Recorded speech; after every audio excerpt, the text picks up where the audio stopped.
Welcome to the Slop Temple. We pray this video helps. You start by confirming you're signed in with the correct Apple ID. This ties purchases to your account. Once signed in, make sure two-factor is accessible and your device connects to Wi-Fi. On an iPhone or iPad, open Settings and tap your name. On a Mac, open the App Store or System Settings and click your name.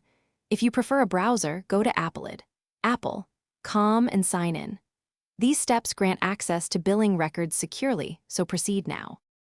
Once done, navigate to Purchase History to load itemized transactions. This shows date, vendor, and amount.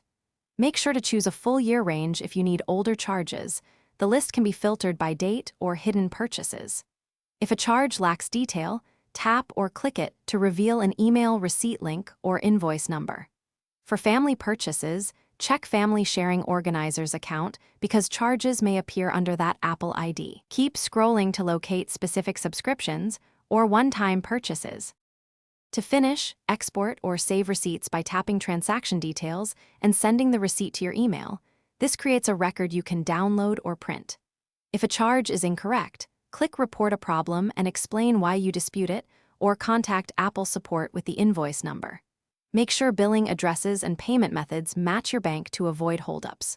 Troubleshooting tip: if charges are missing, verify other signed in Apple ID and family sharing settings. That usually resolves most discrepancies. Thanks for watching. Consider subscribing if we helped you.